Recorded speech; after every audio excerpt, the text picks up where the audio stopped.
Hola amigos de PQS, muy buenas tardes. Hoy nos trae acá a esta reunión un tema súper importante y relevante que además nos hace que pensemos muchísimo este mes que nos queda para las próximas elecciones generales que se van a realizar en Perú el 11 de abril. De hecho, la temática que nos trae justamente el por qué es importante informarnos antes de votar en estas elecciones del 2021. Y para eso contamos con la participación del licenciado Héctor Navarro, quien es coordinador de acción educativa en el Jurado Nacional de Elecciones. Bienvenido, señor Héctor. Muchísimas gracias por acompañarnos esta tarde.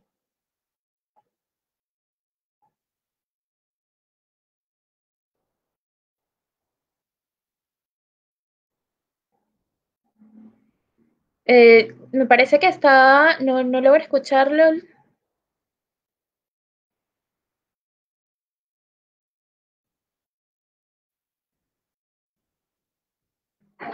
Tenos un segundo.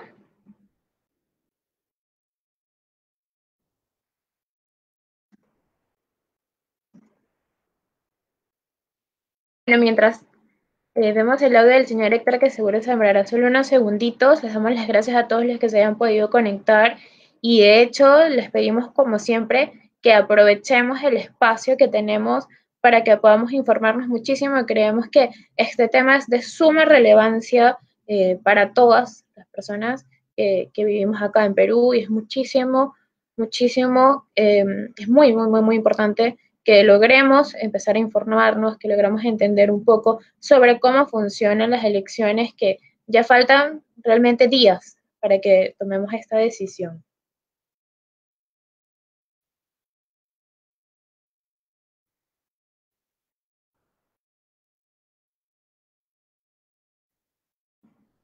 Señor Héctor, probablemente si podemos revisar su micro, no lo logramos escuchar ahora.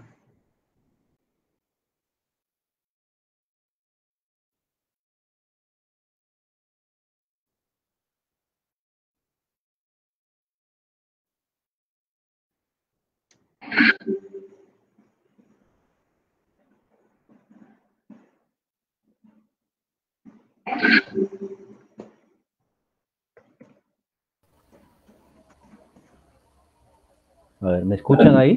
Ahora sí, ¿Ahora perfecto. sí me escuchan? Ahora lo ¿O escuchamos no me escucha perfecto. usted? ¿Usted no nos escucha?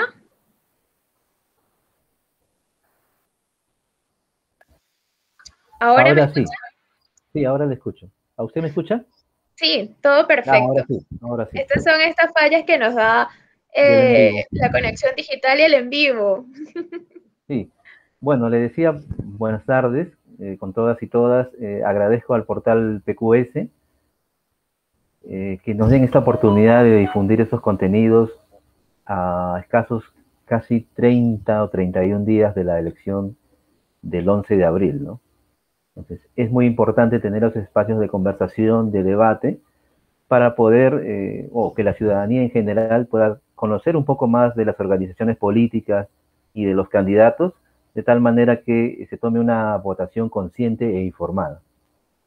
Sí, de hecho, bueno, justamente quisiera que empezáramos con esta pregunta que nos trae acá esta tarde y es el por qué es importante informarnos antes de votar en las elecciones de 2021. Es importante informarse por lo que le acabo de decir, ¿no? O sea, cada ciudadano y ciudadana debe informarse para tomar un voto consciente y sobre todo responsable, porque no debemos dejar que otro ciudadano decida por nosotros. La participación o la expresión ciudadana en las urnas es el, la mejor expresión de la participación en asuntos públicos. Entonces, cada ciudadano debe tomar partido por una organización política y por un candidato de su preferencia. Porque lo que no queremos es, y lo conversábamos un poquito antes de entrar en el en vivo, es que después de aquí a un año, de aquí a 2 años o a 3 años, digamos, tal funcionario no me representa.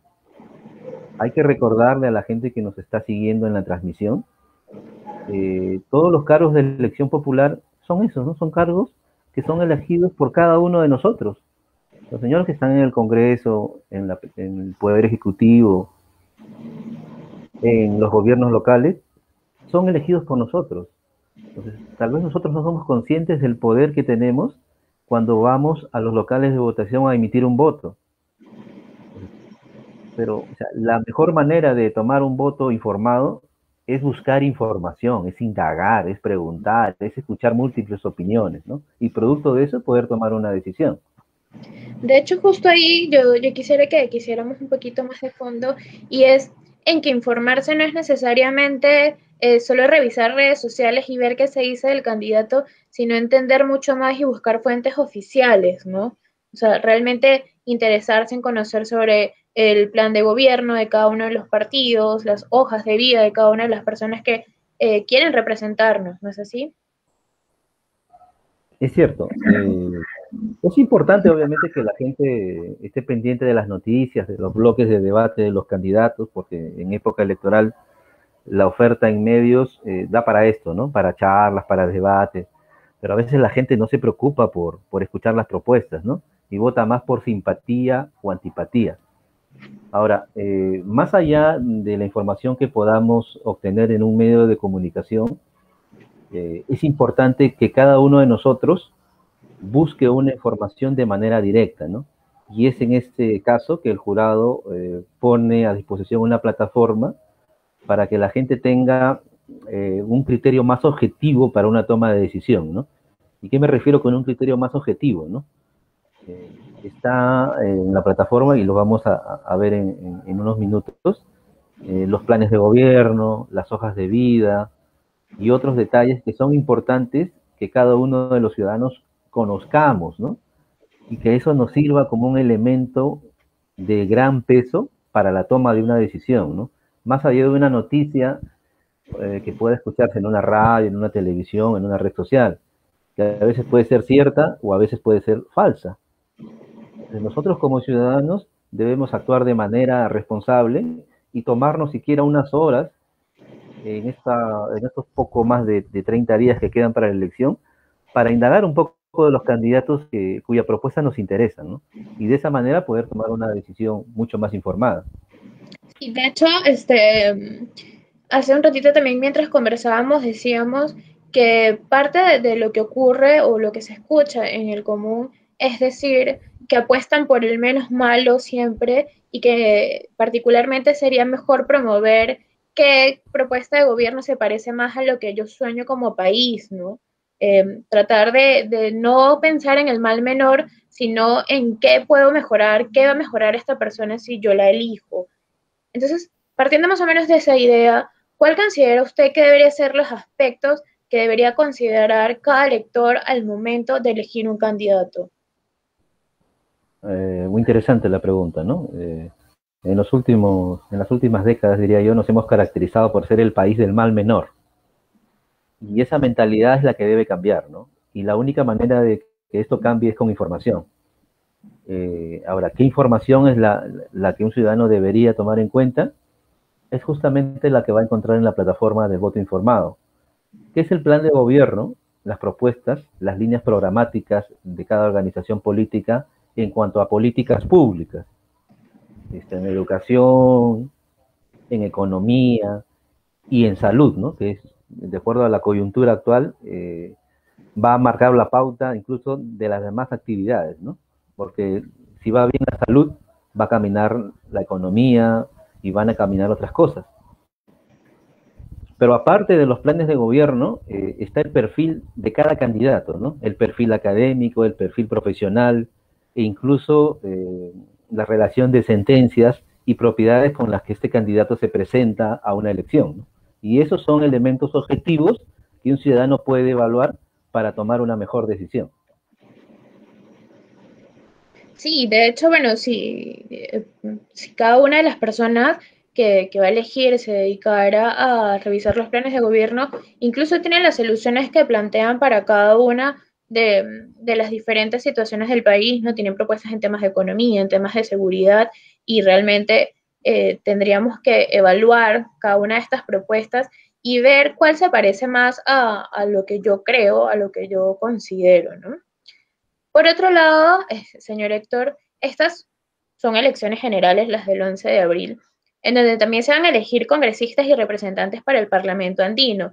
Sin embargo, todavía considero que hay mucha desinformación al respecto y muchísimas personas no entienden cómo funciona esta votación, cómo se obtienen los resultados, tanto para el Congreso como para los representantes en el Parlamento. ¿Podría explicarnos brevemente cómo funciona? A ver, también es muy importante la pregunta.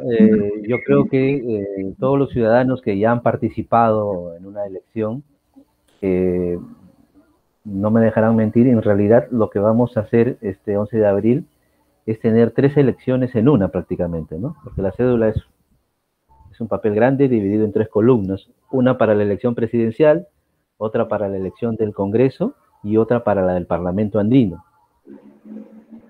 Y bueno, es importante que la ciudadanía sepa que a pesar de estar todas las opciones en una misma cédula, es como si fueran 3 cédulas en una, ¿no?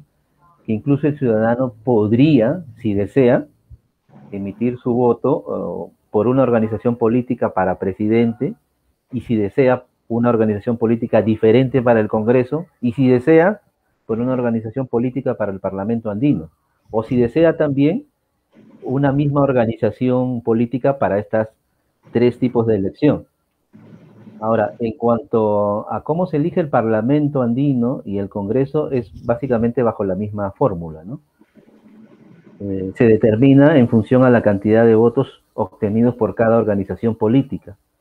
Ahora, en cuanto a qué personas finalmente obtienen un escaño tanto en el Parlamento andino como en el Congreso de la República, eso lo determina el voto preferencial. ¿Ya? Cuando uno marca por el partido, eso determina en global qué cantidad de votos va a obtener la agrupación política.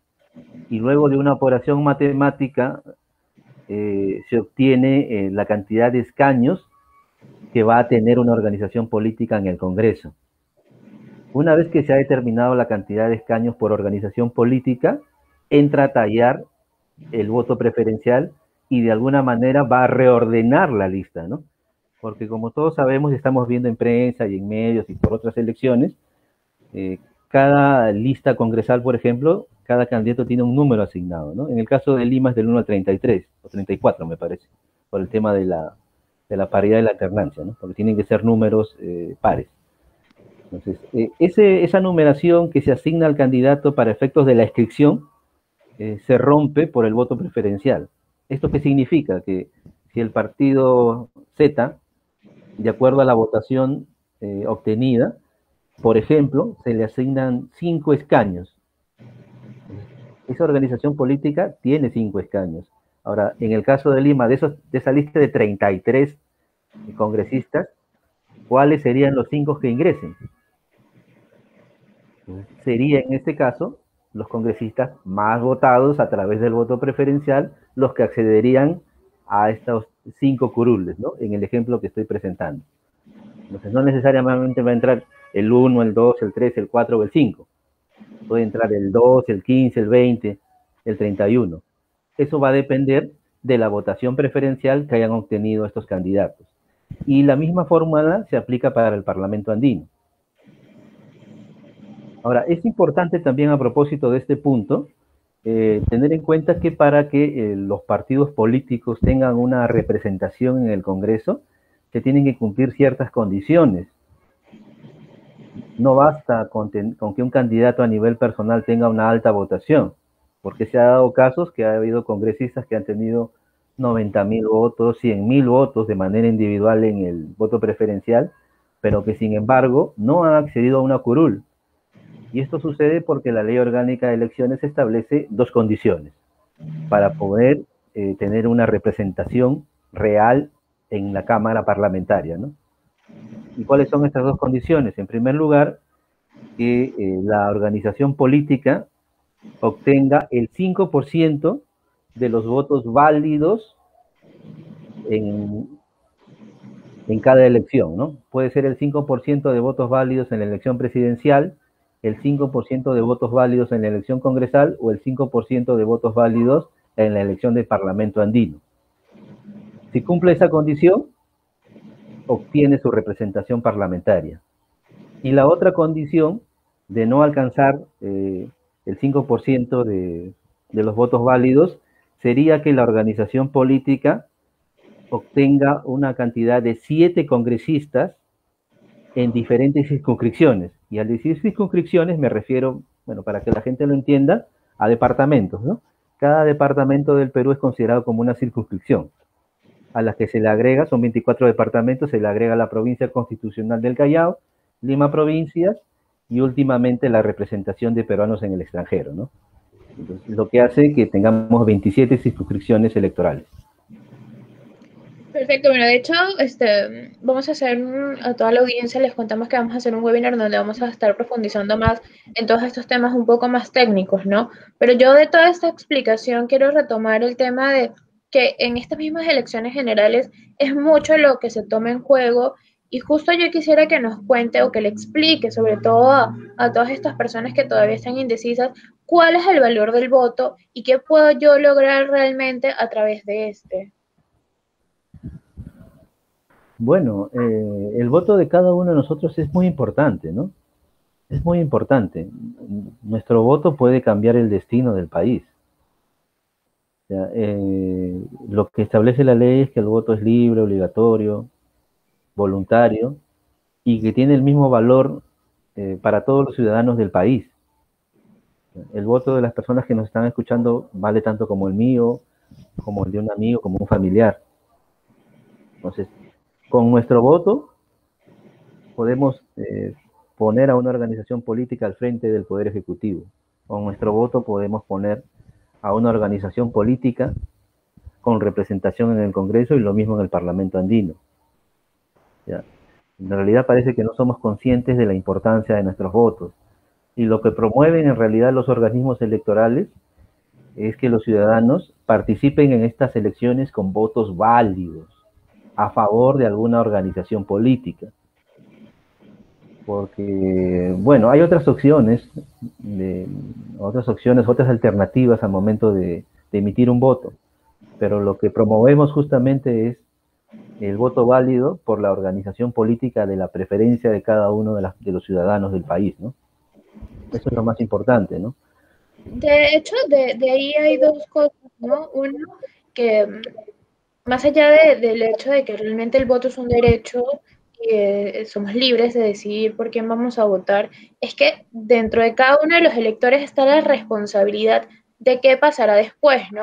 A veces la persona piensa de forma individual en decir tal vez al yo no votar no hay una consecuencia, pensando en que los demás sí lo harán, ¿no? Y creo que es importante que todo el mundo entienda que cada voto es relevante dentro de la decisión que se toma y que luego, más adelante, no pensemos en qué hubiese pasado si yo hubiese hecho esto o peor aún, cuando tengamos representantes que digamos que no van acorde con lo que nosotros esperábamos, no nos demos cuenta que nosotros pudimos haber hecho que eso fuera totalmente diferente. Sí, en realidad eso es básicamente trasladarle la responsabilidad del destino del país a un tercero, ¿no? Entonces, uno no quiere elegir o quiere votar en blanco o quiere hacer otra cosa, justamente para no asumir la responsabilidad, ¿no? Decir, bueno, por culpa de tal grupo, por culpa de tal sector, estamos como estamos, ¿no?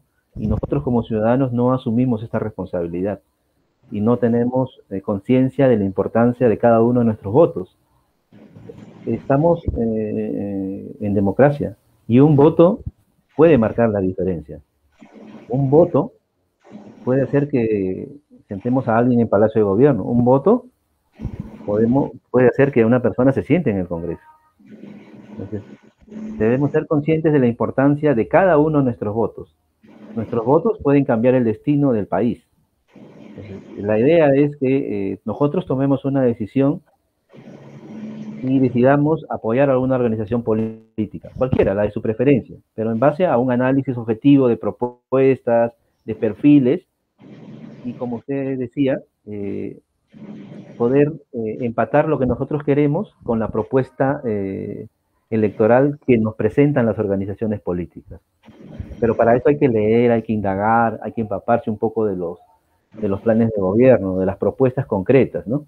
Más allá de lo que se pueda decir en un medio, que a veces se tiene que aterrizar o no necesariamente es lo que ofrecen en el papel, ¿no? Porque una cosa es lo que ofrecen en el papel y otra cosa es lo que dicen en un medio de comunicación, ¿no? Sí, de acuerdo. Otra de las cosas que mencionábamos en la pregunta anterior o que usted hacía referencia era que aquí habría que votar por un partido o por un candidato en específico y de hecho se han escuchado en parte de las encuestas que se han realizado que un porcentaje de la población le gustaría o está dispuesto a votar en blanco o viciado justamente como forma de protesta. ¿Qué pierde una persona que vota en blanco? ¿Qué considera? ¿Está perdiendo una oportunidad? Eh, ¿Qué logra realmente, no? Bueno, en realidad no se logra nada, en realidad. Se está dejando pasar la oportunidad de involucrarse en la toma de decisiones. Eso es lo que sucede cuando una persona vota en blanco. Es su derecho, obviamente, ¿no? Pero como dije hace algunos minutos, nosotros promovemos que la participación de los electores sea de manera activa a través de un voto válido, obviamente por el candidato de su preferencia. Sin embargo, como este es un país libre, si algún ciudadano desea votar en blanco, que no sería lo ideal, lo puede hacer, ¿no? Entonces, hay una idea extendida que en realidad es casi como un fake news, ¿no? En el sentido del voto blanco. Mucha gente dice, los votos blancos, ¿para qué candidato van los votos en blanco? ¿Para quién van los votos nulos? ¿No? Entonces, y la respuesta es sencilla, ¿no? Los votos blancos y los votos nulos son esos, son votos blancos y votos nulos. No se le suman para efectos del conteo de votos a ningún candidato y a ninguna organización política. Las organizaciones políticas y los candidatos únicamente obtienen un curul o obtienen un cargo de elección popular a través de la sumatoria de los votos válidos a favor de sus respectivas opciones. Los votos blancos y los votos nulos son esos, votos blancos y votos nulos, que se consignan en las actas electorales para que éstas tengan sentido, porque no se pueden omitir para efectos del conteo en acta electoral los nulos y los blancos, porque le pongo un ejemplo, ¿no? Si una mesa de sufragio está compuesta por 100 electores, ¿no? Vamos a suponer que la mitad vote en blanco y 50 voten o emitan votos válidos por diferentes organizaciones políticas. Si el miembro de mesa solo consigna 50 votos y el padrón está conformado por 100, entonces habría un error material en el acta, por lo cual se tiene que consignar qué cantidad de votos válidos y cuántos votos en nulos existen o fueron emitidos en esa mesa, y la sumatoria debería ser igual a la cantidad de electores que sufragaron. Es por un tema de consistencia en la matemática de lo que se llena en el acta electoral. Pero para la elección de un candidato solamente se contabilizan los votos válidos para determinada organización política. Ahora justamente que estamos hablando un poco de la contabilidad de votos y cómo se realiza, hay una consulta que nos hace Luis Yucra, quien dice que cómo se garantiza que estas elecciones sean limpias, ¿no? ¿En qué momento el Jurado Nacional o cómo hace el Jurado Nacional para garantizar toda la transparencia del proceso de elecciones? Bueno, hay que recordarles, y gracias por la pregunta al amigo Luis, que el jurado es un ente jurisdiccional que fiscaliza cada una de las acciones que se llevan a cabo para desarrollar la elección, desde la elaboración del padrón electoral, pasando por la impresión de cédula, pasando por la verificación de los locales de votación, fiscalizando el mismo acto electoral y también fiscalizando el procesamiento de las actas electorales en los centros de cómputo de la Oficina Nacional de Procesos Electorales. Entonces, en cada etapa del proceso electoral, el Jurado Nacional de Elecciones tiene personas que fiscalizan esto a nivel nacional, ¿no? Lo que da la garantía de un proceso transparente y legal. Y además,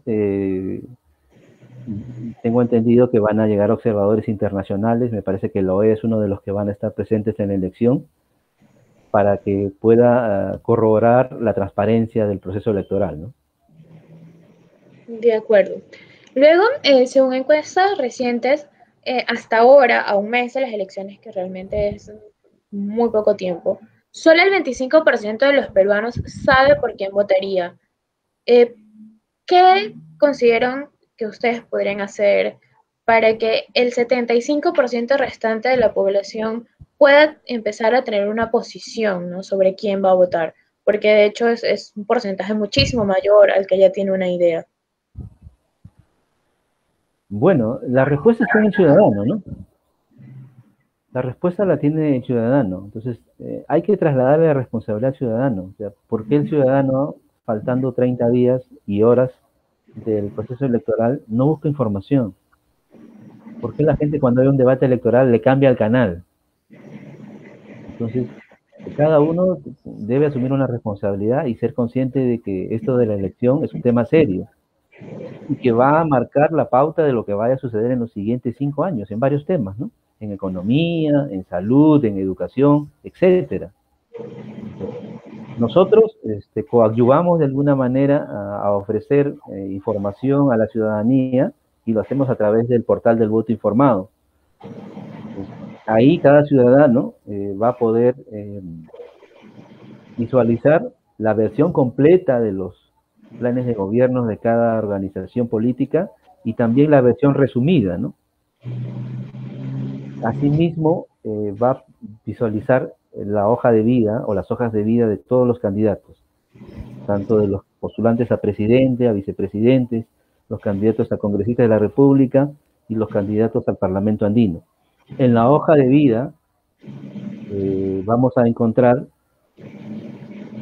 la experiencia laboral del candidato, cuáles son sus pergaminos académicos, también se va a poder visualizar la relación de sentencias, si es que fuera el caso, y también su declaración de bienes y rentas, para saber con qué patrimonio se presenta el candidato a esta elección. Y eso justamente es información objetiva que puede ayudar a que la gente conozca un poco más al candidato de su simpatía y a través de esa evaluación, a través del análisis de esa información, puede decidirse por sí apoyar a tal candidato o a tal organización política, o todo lo contrario, ¿no? Entonces, no debemos dejarnos llevar o tener un voto visceral, ¿no?, emotivo. Debemos tratar de ser objetivos y evaluar perfiles, evaluar propuestas y en base a eso tomar decisiones.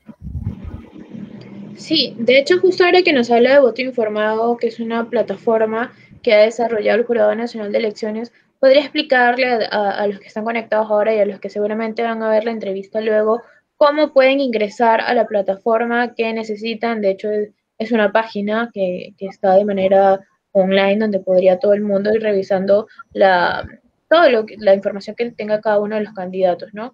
¿Cómo pueden acceder? Bueno, en realidad es muy sencillo. La extensión, la página web es www.votoinformado.jne.gov.p o simplemente entrar en cualquier navegador y poner voto informado. Automáticamente van a poder visualizar la página web. Solamente ingresando el DNI y ingresando un código CAPTCHA van a poder acceder a toda la información que les acabo de mencionar. Planes de gobierno, hojas de vida, también va a haber infografías con respecto a las características del proceso electoral y también una parte de preguntas frecuentes, ¿no?, en las que los ciudadanos pueden absolver algunas de las dudas más comunes que suelen suceder en una elección, como por ejemplo saber si pueden votar con un DNI vencido, ¿no?, que es una consulta que se suele hacer mucho en época electoral. Pero lo principal es acceder a los planes de gobierno y acceder a las hojas de vida. Incluso hay búsquedas personalizadas, que uno puede ingresar el nombre del candidato y el nombre de la organización política y ver todo lo que le estoy mencionando. Y también hay algo muy interesante, ¿no? Hay una especie de versus en la pantalla, ¿no? Así como estamos ahorita a imagen dividida usted y yo, podemos hacer la comparación de dos candidatos, ingresar dos nombres y automáticamente la pantalla se va a partir en dos y el ciudadano va a poder comparar a dos personas, a dos candidatos, ¿no? En cuanto a su hoja de vida, a sus estudios, a su experiencia laboral, a su relación de sentencias, a su declaración de bienes y rentas. Y eso es muy interesante y en realidad la página es muy amigable. Cualquiera la puede reconocer, la puede navegar en ella sin ningún tipo de inconveniente, ¿no? Perfecto, señor Héctor. Bueno, quisiera invitar a las personas que están conectadas a ver si tienen alguna consulta que quisieran hacer aprovechando el espacio que tenemos con el especialista. Y de mi parte, mientras tanto, yo quisiera que enfaticemos un poco más en el hecho de volver a decirles a las personas la importancia que tiene que cada uno participe y que participe de forma consciente, ¿no? No solo votar por votar, sino informarse qué es lo que va a pasar si esa persona por la que está votando llegara a cualquiera de los cargos que se van a elegir ahora en las próximas elecciones. Usted, señor Héctor, ¿qué mensaje le quisiera dar a todas estas personas?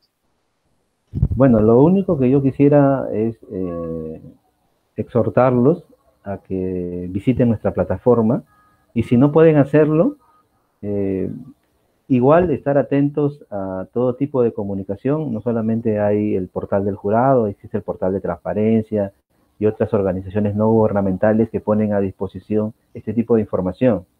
Y también están los medios de comunicación que transmiten información en época electoral en cuanto a las propuestas. En unos días se va a llevar a cabo el debate entre candidatos presidenciales. Entonces, es muy importante que la gente se tome el tiempo de poder revisar las propuestas, escucharlos, ver los debates, y eso puede ayudarlos también a tomar una mejor decisión en cuanto a las elecciones generales del 2021, del 11 de abril, ¿no? Sí, definitivamente retomamos pues el tema de la importancia que es que estén informados. De hecho, con el señor Héctor hemos preparado un webinar que vamos a realizar la próxima semana. Ya próximamente estaremos informando sobre el día y la hora en la que lo vamos a realizar para que todos puedan participar y también conocer un poco más sobre cómo funciona el proceso, cómo funciona voto informado. La idea que nosotros queremos es justamente promover esta información nuevamente para que tengamos luego resultados que vayan acorde a lo que esperamos cada una de las personas como país, ¿no? Retomo mi frase del inicio de que debemos dejar de pensar en el mal menor y pensar más bien en qué se acerca más a lo que yo quiero, al país en el que yo quiero vivir, ¿no? Claro, claro, es importante. Los invitamos a los debates, que van a ser el 20, el 30 y el 31 de marzo. Se 29, los 30 y va 31. 29 y 30 y 31 de marzo a través de las plataformas del Jurado Nacional de Elecciones. También va a ser transmitido en Televisión Nacional del Perú. Y también creo que esta plataforma se va a plegar a la transmisión y va a contribuir en rebotar a sus seguidores el mensaje de los candidatos. Y estoy seguro que eso va a servir para que todos los ciudadanos tomen una mejor decisión, ¿no? Y obviamente visitar el portal www.votoinformado.jne.gov.p y bueno, si es que ya no hay inquietudes, Tengo un par quiero... de preguntas ¿Sí? que lo voy a hacer, sí. Dígame. Eliana Vilca consulta por qué el Jurado Nacional de Elecciones termina sus funciones con la elección de las autoridades. Sería muy interesante que sea un órgano vigilante de las promesas electorales, ya que los candidatos se olvidan de las promesas al asumir el poder. Esa es una reflexión muy interesante, ¿no? Pero ¿hasta qué punto el Jurado Nacional de Elecciones podría eh, vigilar que realmente se cumpla lo que hace un candidato bajo su plan de gobierno? Sería muy interesante que el trabajo del jurado pueda extenderse más allá de una elección, ¿no? Como dice nuestra amiga, pero justamente eh, el rol fiscalizador, el principal de una promesa incumplida, la tiene el elector, ¿no? la tiene el elector.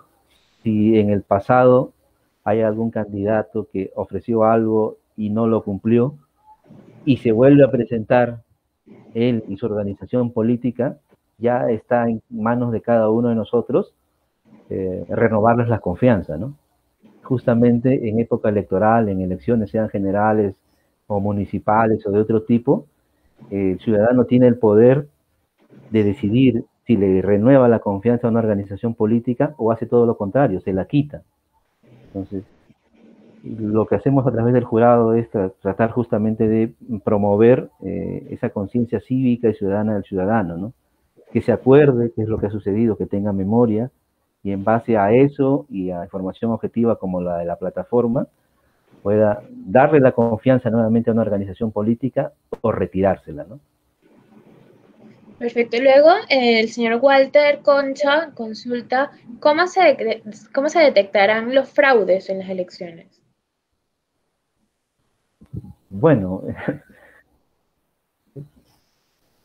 en realidad, como mencioné hace unos minutos, el jurado viene realizando una tarea fiscalizadora, que es su principal actividad, en todo momento del proceso electoral, desde la elaboración del padrón, eh, fiscaliza también lo que sucede el día de la votación en cada una de las mesas de sufragio y fiscaliza también el procesamiento de las actas electorales, ¿no?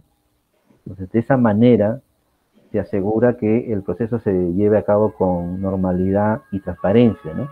Pero adicionalmente les recordamos a las personas que nos están viendo que vamos a tener observadores internacionales y como en cualquier otra elección, las organizaciones políticas pueden presentar personeros en los locales de votación que ayuden a velar porque el proceso se desarrolle con transparencia y legalidad, ¿no? Perfecto. Tenemos una pregunta más de Isela, quien dice que qué opina sobre la propuesta de algunos congresistas para eliminar el voto al Parlamento andino como sucedió en Colombia. Bueno, en mi calidad de funcionario del Jurado Nacional de Elecciones, no puedo emitir opinión sobre una propuesta de un congresista, ¿no? Porque eso de alguna manera rompería la posición neutral que yo pueda tener, ¿no? O que debería tener. Pero en Perfecto. general, lo único que puedo decir al respecto es que el Jurado Nacional de Elecciones da cumplimiento fiel a las leyes y a las normas legales emitidas para un proceso electoral, ¿no? Perfecto, señor Héctor. Solo también quería comentarle a Luis Yucra que vamos a estar a través de igual de las redes sociales de PQS compartiendo la información sobre cuándo se realizará el webinar y ahí igual se podrá inscribir y registrarse también para que esté al tanto de cuándo se realizará el evento con el señor Héctor. Por otro lado, pues muchísimas gracias, señor Héctor, por la participación, por habernos acompañado esta tarde. Esperamos realmente que muchas de las personas que nos hayan podido ver y que nos van a ver durante la reproducción de la entrevista, que tomen conciencia de esto y que puedan informarse a través de la plataforma que ha puesto a disposición el Jurado Nacional de Elecciones, que es Voto Informado, donde van a encontrar todos estos detalles que ya nos ha mencionado el señor Héctor, como los planes de gobierno, las hojas de vida. Incluso me parece que pueden hacer comparaciones de planes de gobierno. Entonces los invitamos a todos a que lo vean. También vamos a estar compartiendo el debate los días 29, 30 y 31 para todos los que nos siguen y para que puedan conocer en vivo todo lo que van a estar diciendo los candidatos en ese momento. Muchísimas gracias, señor Héctor. Muchas gracias a todos los conectados. Les recordamos también que en pqs.p siempre estamos dando noticias que son relevantes para todas las personas, son relevantes sobre todo para el tema de emprendimiento, como toda la coyuntura que estamos viviendo influye dentro del desarrollo de negocios. Así que los invitamos a seguirnos y a estar siempre al día con nosotros. Muchas gracias nuevamente, señor Héctor, por habernos acompañado esta tarde. Muchas gracias y bueno, quisiera solamente despedirme con el eslogan de la campaña del voto informado que es tu voto tiene el poder de cambiar la historia. Y eso ténganlo muy en cuenta. Muchas gracias. Así es. Y cada uno es importante, así que a votar y a informarse. Muchas gracias a todos. Hasta luego.